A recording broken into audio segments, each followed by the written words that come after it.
उच्च शिक्षा विभाग ने नियम के खिलाफ 78 शिक्षकों का प्रोबेशन बढ़ा दिया है, जो विवाद का कारण बन गया है। तो क्या है पूरा मामला, चलिए आपको तफसील से बताते हैं।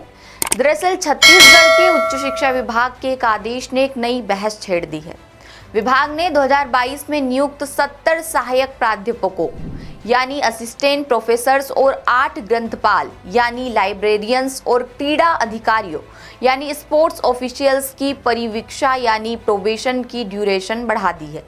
इनमें 61 मामलों में 1 साल और 17 मामलों में सीधे 2 साल तक की बढ़ोतरी की गई है। इस फैसले के बाद प्रभावित शिक्षकों में नाराजगी है। उनका कहना है कि ये डिसीजन न सिर्फ नियमों के खिलाफ है बल्कि प्राकृतिक न्याय के सिद्धांतों का भी उल्लंघन करता है। शिक्षकों का आरोप है कि ना तो उन्हें गोपनीय चरित्रावली यानी ACR की कॉपी दी गई और ना ही अपना पक्ष रखने का मौका मिला। कई कॉलेजों में एक साथ 2 से 5 तक शिक्षकों की प्रोबेशन बढ़ा दी गई। सबसे बड़ा विवाद इस बात को लेकर है कि जिन आधारों पर ये कार्रवाई की गई उनकी जानकारी संबंधित शिक्षकों को पहले नहीं दी गई। एक्सपर्ट्स के मुताबिक छत्तीसगढ़ शैक्षणिक सेवा भर्ती नियम 2019 के अनुसार यदि किसी कर्मचारी का काम असंतोषजनक हो तो मैक्सिमम 1 साल की प्रोबेशन वृद्धि ही संभव है। इसके बावजूद 17 मामलों में 2 साल की बढ़ोतरी की गई, जो नियमों के खिलाफ है। सूत्र बताते हैं कि लोक शिक्षण संचालनालय यानी DPI प्रोबेशन अवधि पूरी कर चुके व्याख्याताओं की सूची तैयार करने में जुटा हुआ है। DPI ने सभी संयुक्त संचालकों और जिला शिक्षा अधिकारियों DEO को इस संबंध में लेटर लिखा है। इसमें व्याख्याता ET संवर्ग के उन शिक्षकों की प्रोबेशन ड्यूरेशन खत्म करने के संबंध में प्रस्ताव मांगा गया है जिनकी प्रोबेशन ड्यूरेशन पूरी हो चुकी है, लेकिन अब तक औपचारिक आदेश जारी नहीं हुआ है। दरअसल कई मामलों में शिक्षकों की प्रोबेशन ड्यूरेशन खत्म होने के बावजूद औपचारिक आदेश जारी नहीं किए गए थे।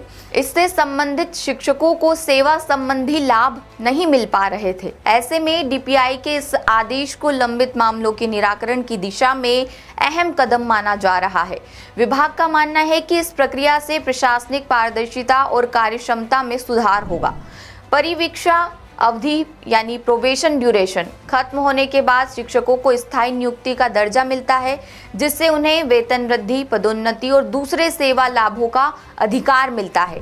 DPI ने साफ किया है कि सीधी भर्ती के जरिए नियुक्त ऐसे सभी व्याख्याताओं जिन्होंने प्रोबेशन पीरियड पूरी कर ली है, उनके मामलों को लंबित नहीं रखा जाएगा। विभाग ने संबंधित अधिकारियों को निर्धारित प्रारूप में प्रस्ताव तैयार कर संचालनालय को भेजने के लिए कहा है। इसके लिए 15 अप्रैल की डेडलाइन तय की गई है। बता दें कि हर एक प्रस्ताव के साथ जरूरी दस्तावेज और प्रपत्र में अंकित जानकारियां अनिवार्य रूप से भेजनी है। वहीं ET संवर्ग को प्रत्येक प्रकरण का प्रस्ताव अलग अलग तैयार कर भेजने के लिए कहा गया है। आगे इस मामले में जो भी जानकारी सामने आएगी हम आप तक लेकर आएंगे। मेरा नाम है माही, आप देखते रहिए द सूत्र। शुक्रिया। लेटेस्ट, इन्वेस्टिगेटिव और इन डेप्थ खबरें देखने के लिए ज्वाइन कीजिए द सूत्र का व्हाट्सएप चैनल, सब्सक्राइब कीजिए YouTube चैनल, लाइक कीजिए Facebook पेज और पढ़ते रहिए www.daसूत्र.com।